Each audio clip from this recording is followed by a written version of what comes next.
So today we're going to talk about, does sugar really impact your health? Talk about facts about sugar, non-calorie sweeteners, what causes diabetes, and then we're going to finish up with the diabetes prevention program. And I'm very excited to talk to all of you about it today. And as someone said in the chat room, the thing about sugar is it tastes great. Raise your hand if you agree. Yes, sugar tastes great. Now, let's see. I'm trying to advance my slides and they didn't advance. Oh, there we go. Okay. So sugar is a broad term. Sugar is a simple carbohydrate, and I'm sure you've heard a lot about carbohydrates. Sugar is a simple carbohydrate. Things like bread and potatoes and corn, those are complex carbohydrates. So food-wise, there are many different types of sugars. And why is this not working? Let's see. Oh, there we go. Okay. So we're most familiar with white sugar, which is also known as table sugar, refined sugar, or granulated sugar. Basically, 1 gram of sugar is 4 calories, or 1 gram of any kind of carbohydrate is 4 calories. And 4 grams of sugar equals 1 teaspoon. And keep this in mind, we're going to be talking later on about how much sugar is recommended for a day, and we talk about it in the way of teaspoons and grams of sugar. So a lot of people think that some sugars have what I like to call a health halo, where they think brown sugar or raw sugar have to be healthier because it's a dark color, and they think, well, that's got more nutrition in it. So that's not true. Sugar is sugar is sugar. And whether it's brown sugar or sugar in the raw, it still has the same effect on your body as just plain white sugar. There's not significant nutrition in these sugars to make any difference. So we have to count brown sugar, raw sugar as an added sugar. Then honey and agave, those have gotten very popular, and say, well, those have to be healthier for you. And again, this falls into the sugar category. This is an added sugar. They're sweeter than equal amounts of white sugar, but they're still an added sugar. And I'm going to be going into more detail later about what is added and naturally occurring sugars. And then corn syrup and high fructose corn syrup made from corn, and the high fructose corn syrup has really gotten a bad name, but scientifically it really is no worse for you than any kind of sugar. It's still a sugar, it still raises your blood sugar. The reason why it's gotten so much attention is because it's inexpensive and it's really used in a lot of prepared products. So now the manufacturers have jumped on the bandwagon and they say no high fructose corn syrup in this product, which really does not make it a healthier product, but it's just kind of a marketing technique. So now we're going to talk about the difference between natural and added sugar. And this is really important for everyone because a lot of people, or I've heard people say in the classes I teach or some of the talks I've given, that they don't want to eat fruit because it's got too much sugar in it.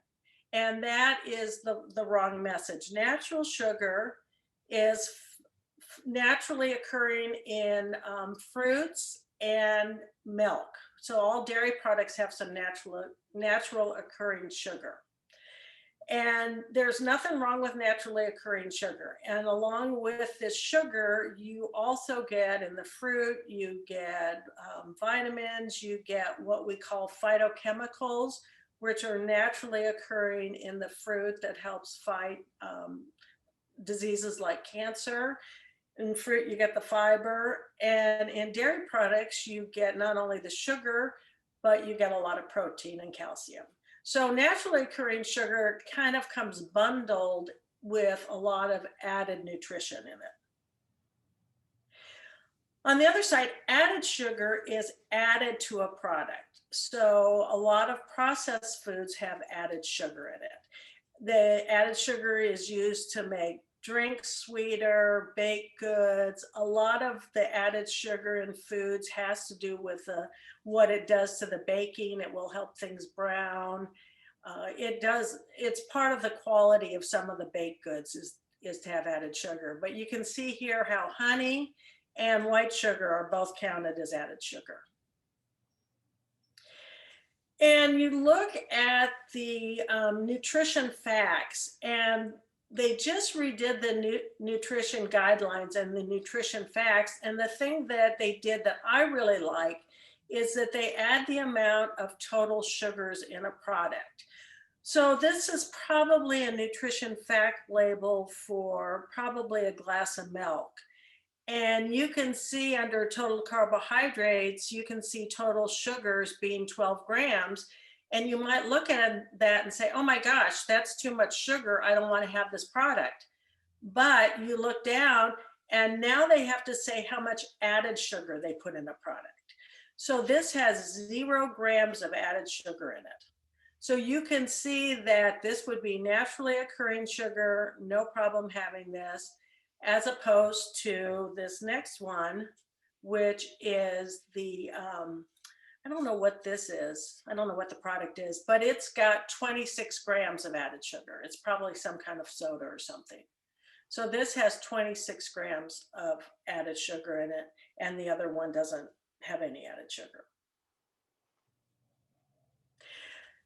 Before this, when people were registering, I got a lot of questions about non-nutritive sweeteners or no-calorie sweeteners and sugar alcohols. A lot of questions, are these better for me? Can I bake with them? Are they healthy? So I do want to spend some time in this area. It's not a cut and dry answer. These sweeteners, the aspartame, saccharin, and sucralose, they have been really studied extensively, and they have been proven to be safe. They are always going to be controversial, but they have proven to be safe. They're not going to cause cancer. You're not going to get any problems with that, but there's always going to be controversy about them. Stevia is newer on the market.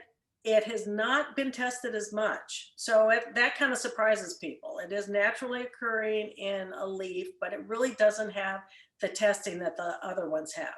But it has been considered to be safe. And then monk fruit is the other sweetener that's fairly new on the market. And monk fruit is another one that they have generally recognized as safe, but it has not had a lot of testing like these other ones. So the good thing about these non-nutritive sweeteners is they don't have any calories. So that's a good thing.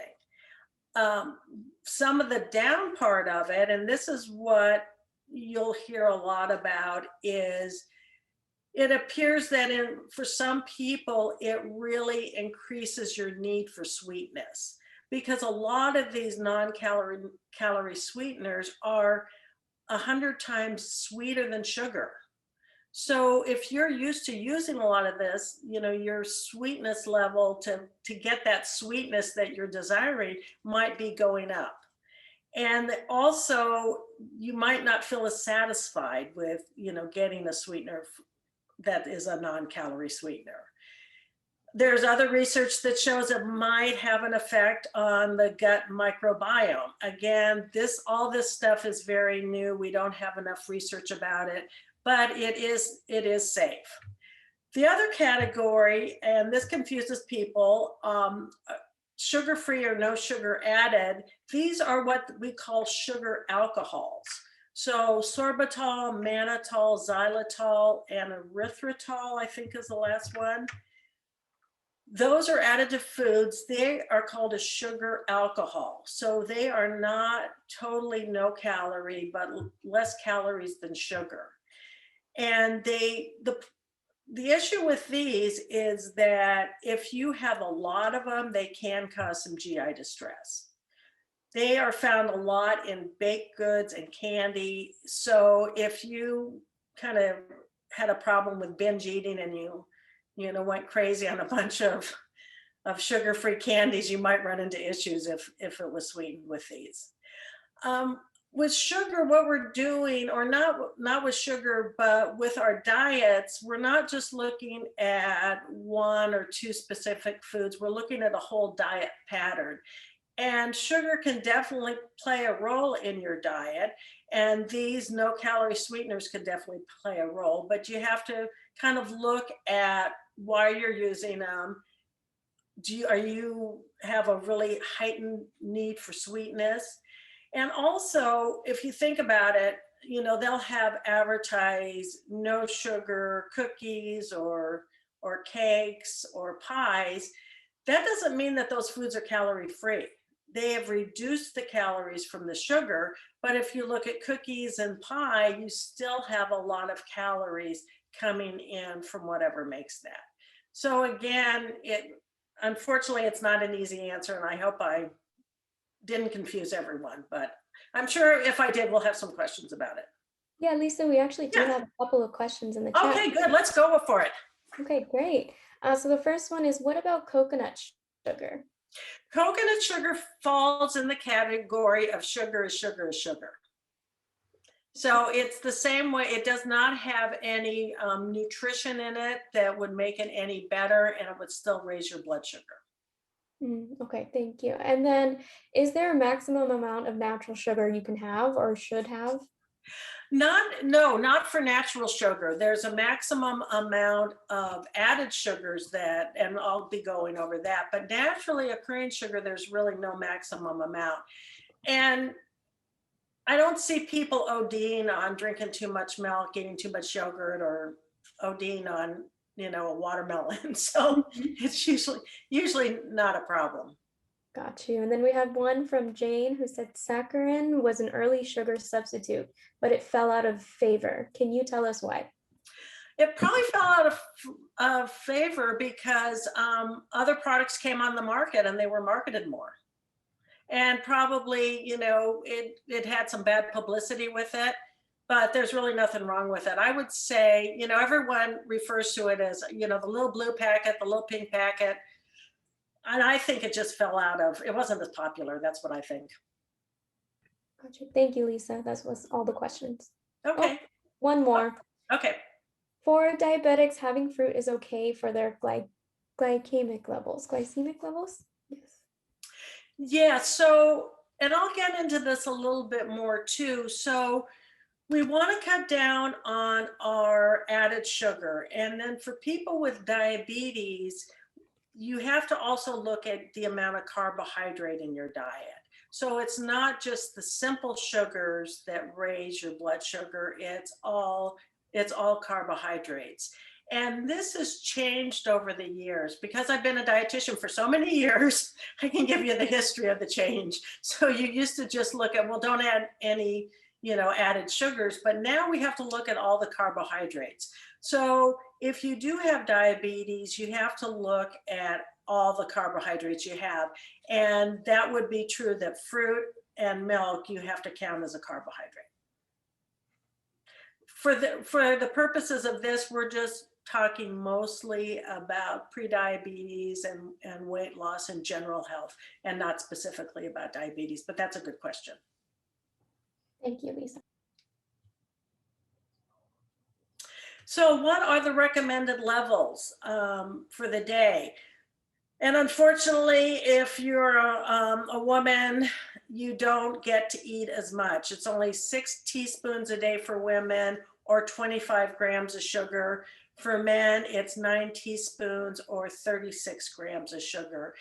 And keep this in mind, because you can start looking at the foods you buy and you eat, and you can go, oh yeah, this would fit into my dietary pattern, or oh my goodness, didn't realize how much sugar was in this.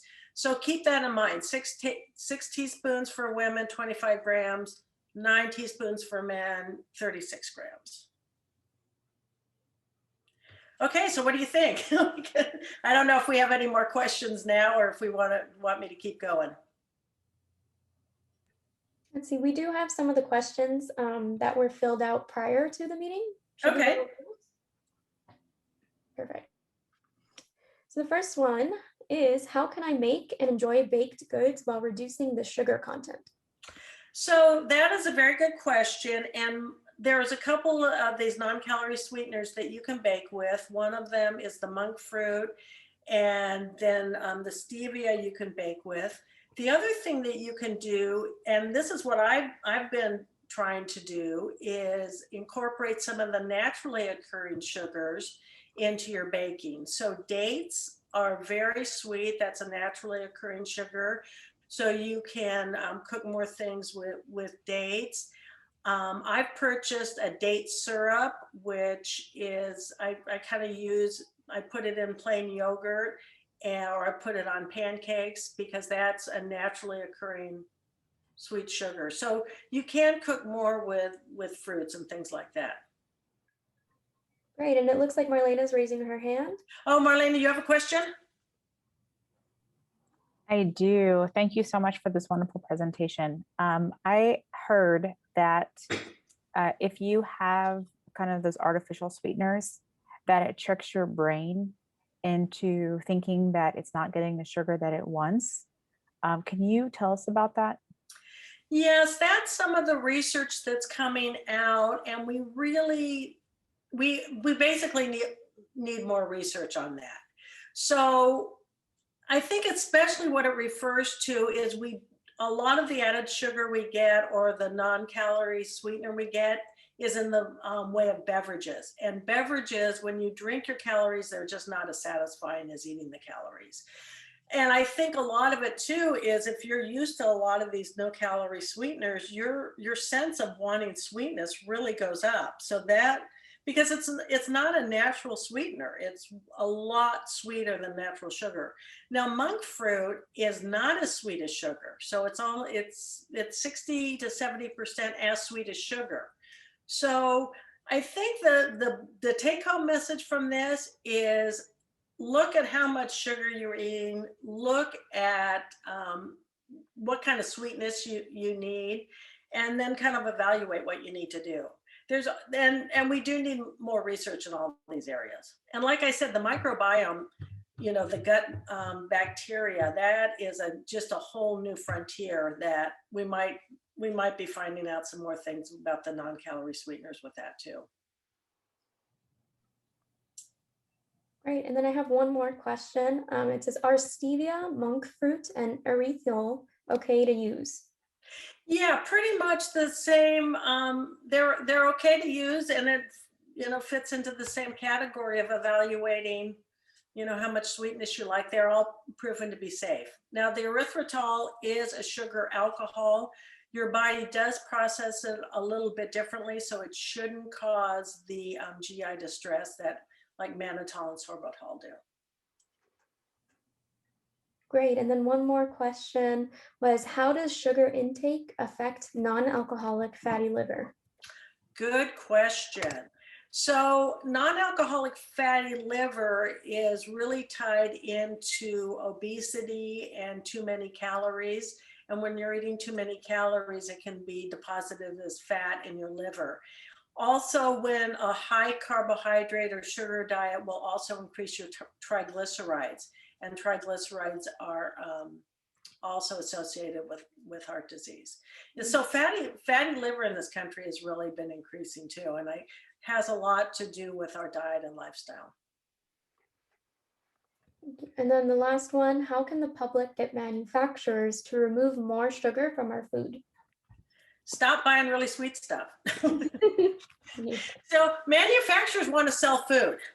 They want to make money. And there's kind of a sentiment that all food has added sugar in it. That's not really true. And I think the general advice I give people is try not to get so much processed food anyway. Try to stay away from the processed foods. Make more of your foods at home. And I don't think manufacturers are going to cut down on the sugar in food because what they're making sells. But you guys can be smart now because you can look at a label and you can see how much added sugar is in that. And the more processed things are, for example, a lot of low-fat salad dressings, they'll put sugar in instead of the oil. So look at the label and say, oh gosh, this has more added sugar than I really want.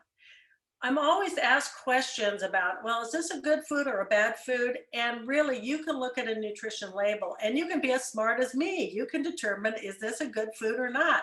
How much added sugar is in it? How much sodium? How much fat? How much protein?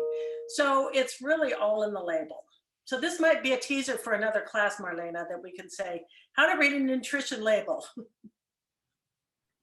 Yes, thank you, Lisa. That was all the questions. Okay. So now I'm going to talk a little bit about diabetes. And diabetes is when your body does not properly process the food for energy and leads to many complications.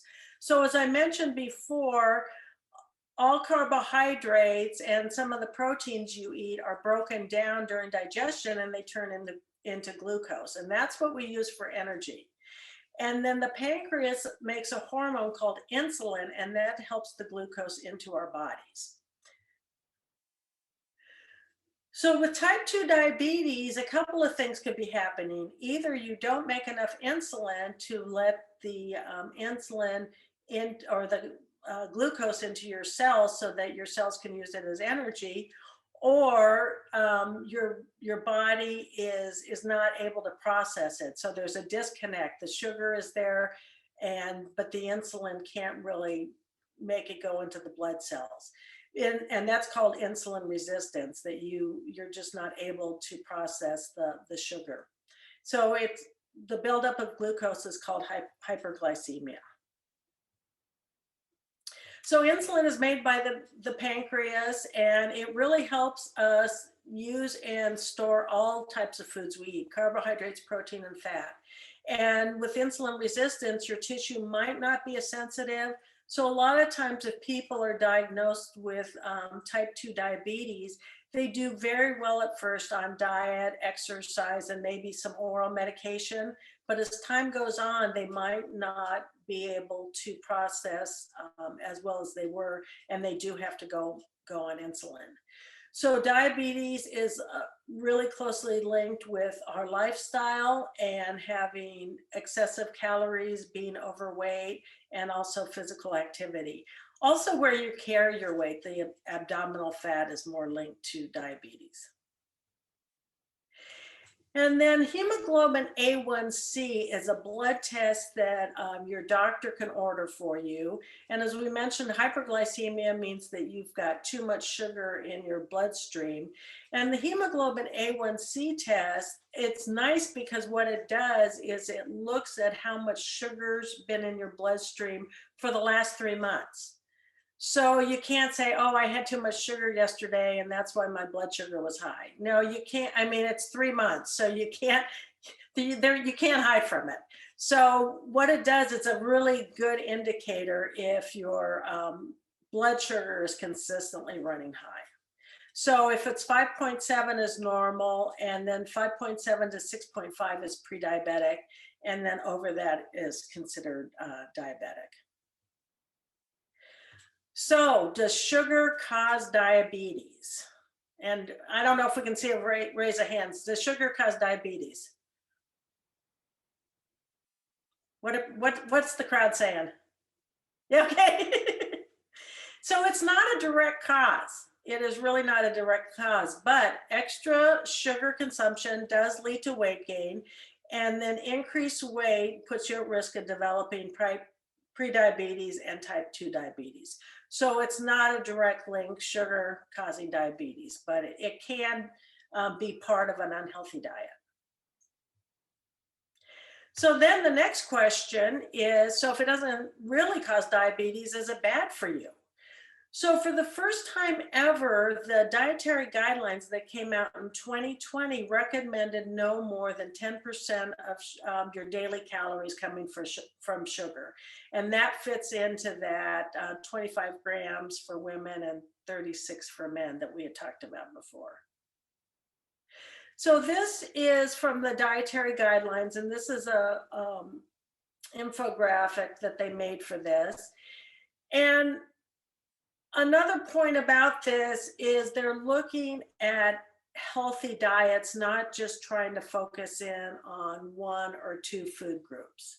So part of it is the dietary guidelines this time looked at pregnant women, infants, breastfeeding, where they had never done that before. So that's a nice new change in that. Also looking at nutrient dense food and beverage choices. So nutrient dense means you're going to get more nutrition out of that food than you are going to be getting calories. And again, number 3 is focusing on nutrient dense foods. And number 4, it says limit foods and beverages higher in added sugars, saturated fat, sodium, and limit alcoholic beverages. So that's where the added sugars comes in on the dietary guidelines. And the Heart Association, a lot of people are surprised by this, that the Heart Association has made some very strong statements about added sugar. And again, you can see down at the bottom, the 36 grams for men and 25 for women and kids. And they used to say, oh, you know, kids can have sugar and, you know, it's not good for kids either. And I think in this new dietary guidelines, they're recommending no added sugars for kids up until the age of 2. So they're really changing the message about added sugar. So these are the areas where you find the most amount of added sugar. First one is regular sodas, energy drinks, and sport drinks. And also coffee drinks and tea drinks. Those coffee drinks can have an incredible amount of sugar. So if you're looking at 20 ounces of Mountain Dew has 77 grams of sugar in it. And 20 ounces of vitamin water has 33 grams of sugar in it. And a venti iced pumpkin spice latte has 66 grams of sugar in it. So you have one of those and you're shocked for a couple of days. And again, it's liquid calories, so it's not as satisfying. So fruit drinks and punches, candy is number 3, sweet baked goods, dairy desserts and milk products. So that would be like chocolate milk and flavored yogurt, and sweetened breakfast foods. So breakfast cereal, sweetened oatmeal, breakfast shakes, and cereal bars. That's where we get most of our added sugar. So I love this Buddy the Elf.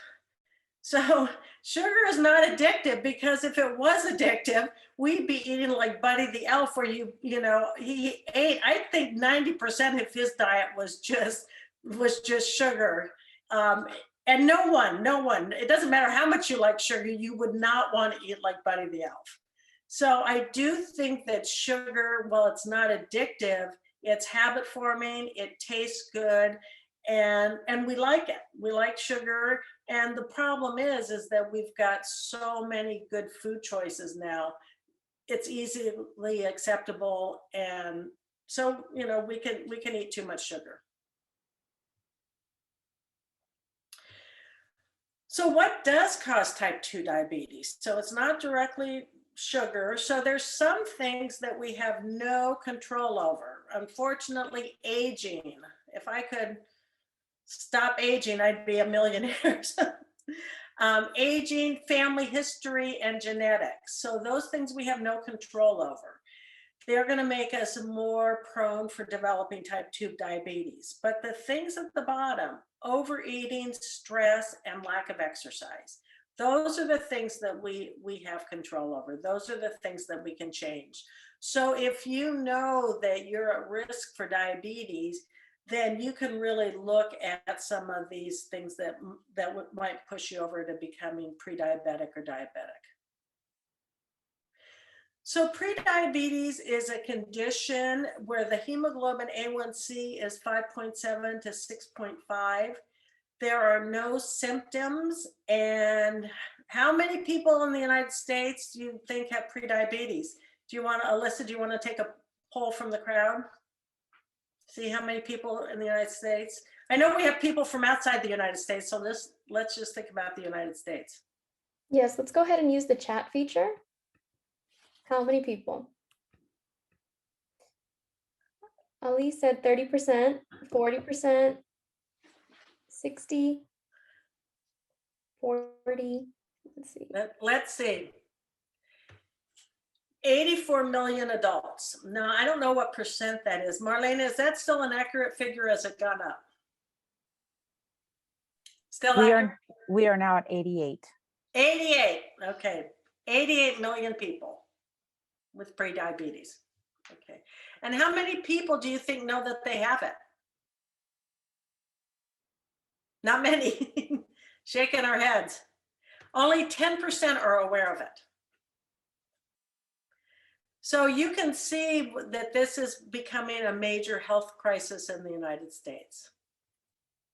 Oh, so now, okay, so I'm going to show a little video about looking at your own personal risk factors for if you think that you're at risk for diabetes and how you can determine it. So let me start playing this and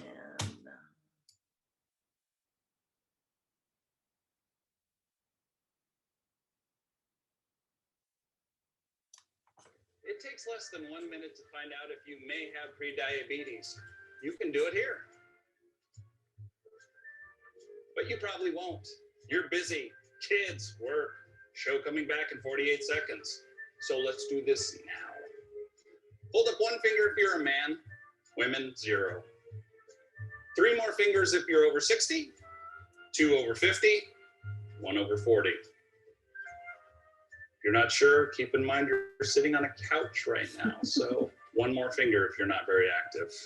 1 finger if yes, 0 if no. 1 yes, 0 no. Next, find the body type that looks most like you and hold up that many fingers while I look around awkwardly. And that's it. If you're holding up 5 fingers or more, you probably have prediabetes. Sorry to be so blunt, but hey, you're busy. Just go to the site. okay, let me get back to, well, let's see if I can, well, oh, geez. Let me get, okay, I won't have a panic attack, but I am having some GI. Not GI, oh my goodness, IT problems. Is there an escape button at the top left-hand corner? Okay. Heba, you gotta, not Heba, Horrid. Let's see. Oh, we were doing so well. No worries. Let's see. You maybe guys talk among yourselves. Let me see, maybe try this guy. So has anyone ever watched that video before about knowing whether or not you're pre-diabetic? Have you ever done it? No, never before. Okay, and then, okay. Oh, let's see, let's close this. I should be It's a able good to. 1 minute at-risk test. Oh, man. Let's try escape. Oh, okay. I lost everything. Now let's go back to screen sharing.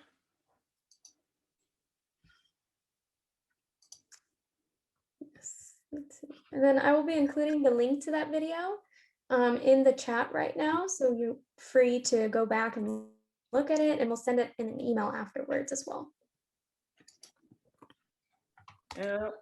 I don't want this again. Escape. Okay.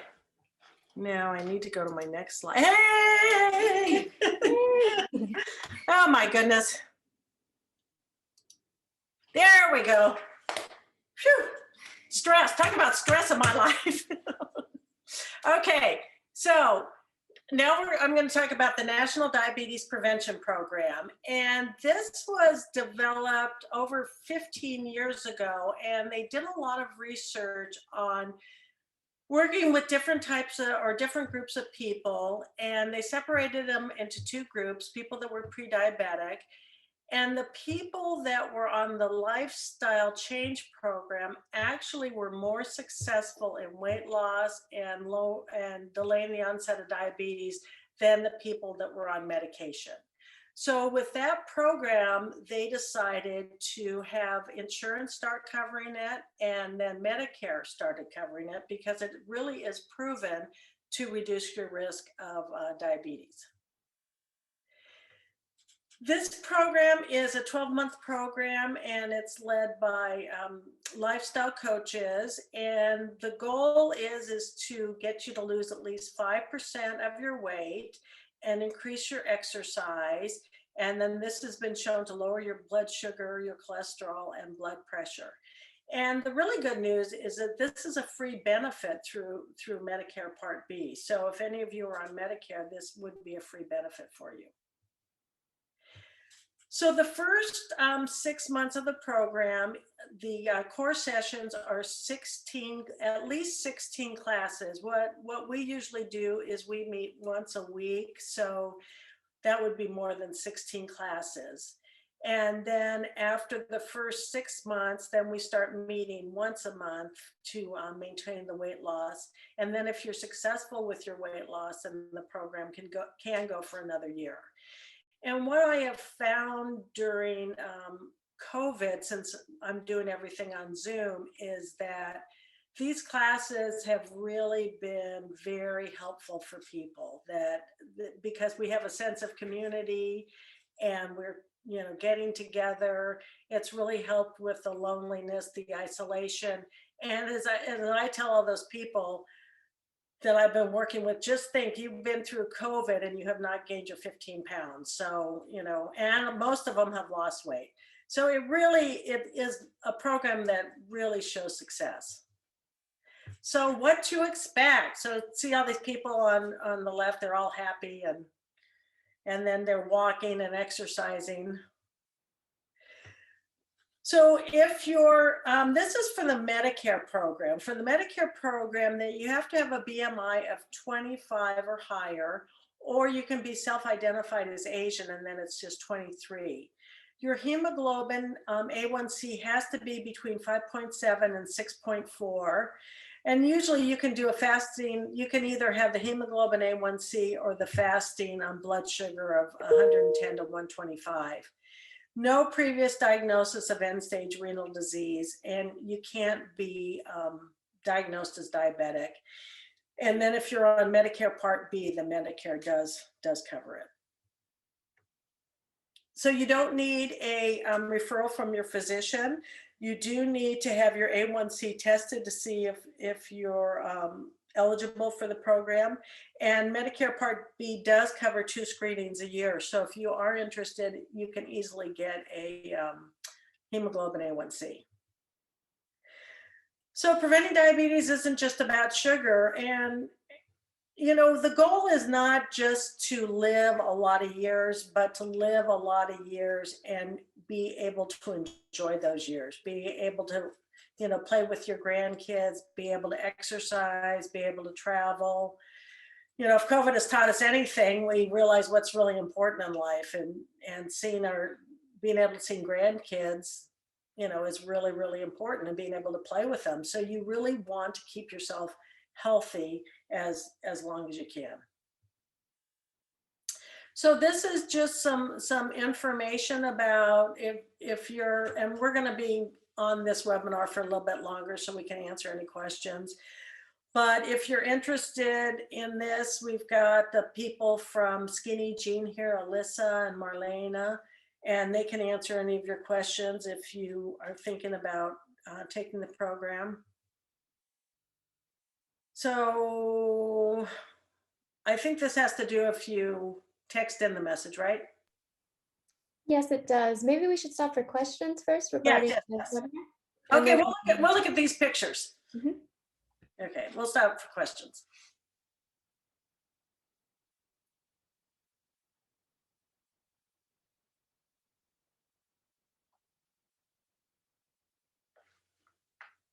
Do we have any questions yet?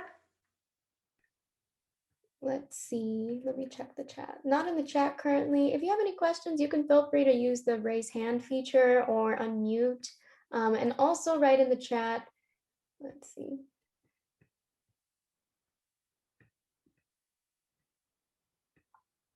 Let's see, Lisa, can you share a little bit about your experience being a lifestyle coach for Skinny Jean? Yeah, it has really been very rewarding for me. I started doing it about 3 or 4 years ago. And in the beginning, I was able to do it live at senior centers and through churches, because it's really meant to be a community-based program. And the people, part of the group, they really support each other. They get very close to each other. And it's funny because people say, oh, no one's going to want to commit to that long for a class. And they really love it. They don't want to leave it at the end of the 6 months. So it's fun. It's exciting to see how people make changes, what they learn about the foods they're eating, and losing weight. A lot of people in the group lose 5 to 7% of their weight, and it really doesn't matter their age. They just really, they get a lot out of the group. Hope that answers the question. Yes, it does. And then I know another one was regarding sugar. In these classes, do we have lessons that review sugar? Do we go more in detail? Well, what we do in the class is they're basically divided into 3 separate areas. One area is the foods that you eat. And in the foods, we talk about the whole diet and basically increasing fruits and vegetables. We talk about fiber. We talk about cutting down on sugar, reading nutrition labels, just all different ways that you can look at your diet and make healthy changes in your diet. Then the next aspect we look at is increasing exercise and ways that you can easily incorporate exercise into your lifestyle. And then the third way is, or the third topic are kind of the mental, psychological reasons why we eat. We talk about food triggers, we talk about needing support, coping with stress, all of those things, because we rarely eat just because we're hungry. We eat for so many reasons. And so we do look at that aspect too. So it's really a very complete approach to looking at what you're eating, why you're eating it, when you're eating it, and how to make some changes. Yes, and then we have someone who messaged accountability is a big part. Yes. Yes, Yeah. and checking. And one thing you have to do is you have to let your lifestyle coach know your weight and your activity minutes each week.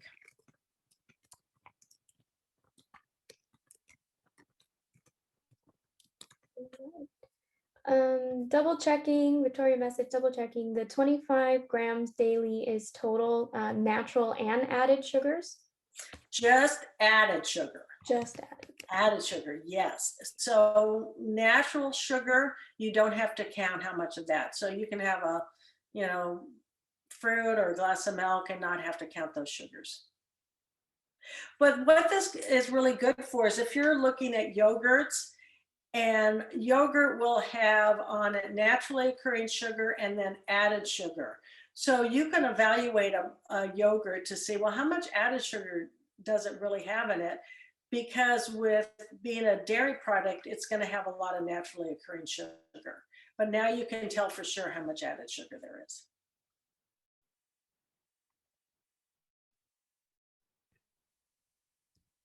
All right, thank you, Lisa. It looks like that's all the questions we have in the chat. We can switch over to the next slide. Let's see. And then maybe Alyssa, you can talk Yes, of this course. part of it. Of course. So one question did come in, is the program offered covered by Medicare HMOs?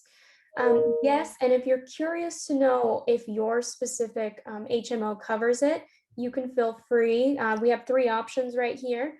So if you're ready to take the first step to find out more information, a really easy way to connect with us is to text DPP to 313131. And you'll receive a message right away. This is what it looks like. You can reply number 1 to enroll now. That means you get to speak with me right after this call. I can answer any questions you have. Number 2, if you reply with 2, you will get sent a direct link to schedule an appointment. Really easy, really simple, at a time that works best for you.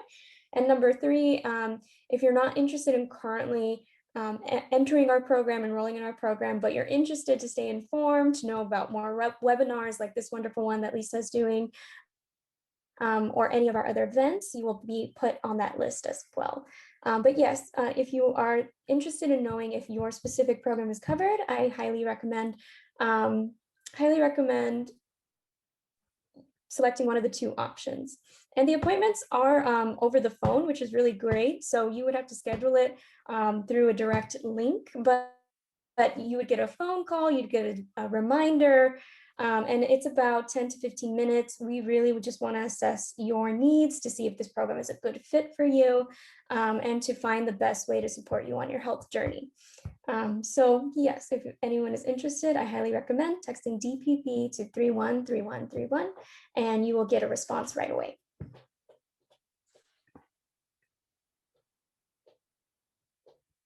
Yes, and again, those are 3 options. And here is some more contact information. If you want to go directly as well, that's our phone number. We have our email listed. And if you're curious to know more about what the enrollment questions are, or if you want to look at the at-risk assessment one more time, you can go to our website, and that website link takes you directly to the enrollment page, and it has all of the questions. And again, it will lead you to speak with me as well. And then let's see, we had a question regarding location. So location right now, the great thing is it's all virtual. So as Coach Lisa was explaining, she is a lifestyle coach for our program, and she has been doing distance classes. So it's virtual, and you get to see everyone like this, everyone shares. It's really a great community. I know she did a cooking class. Maybe she can talk a little bit about that in a bit. But yes, you are welcome to attend. And then as a reference, after this meeting, we will have all of the information that was provided here. The recording will be sent out to you. If you're interested in having our contact information, all of that will be provided. Yeah, that's what I did for my my class on Monday. Is a lot of people don't know how to cook. They don't like to cook. They've kind of given up on it. And so I did a cooking class. I did a whole wheat pasta with lentils and not prosecco. No, pancetta. Sounds like a pancetta. And they really, really loved it. So they all got the ingredients, and we cooked together, and it was a lot of fun.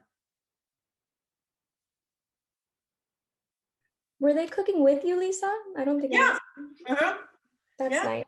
Yeah, there were a couple people that for various reasons didn't participate, but the ones that cooked really enjoyed it. And getting to smell how good it smells when they're cooking and seeing how it looks. So yeah, it was fun. That sounds great. Well, if there are no further questions, we're going to go ahead and wrap up, but I'll give about 1 more minute. Anyone who would like to ask questions to Lisa, please feel free to message or mute yourself. Let's see. And again, thank you so much for joining us.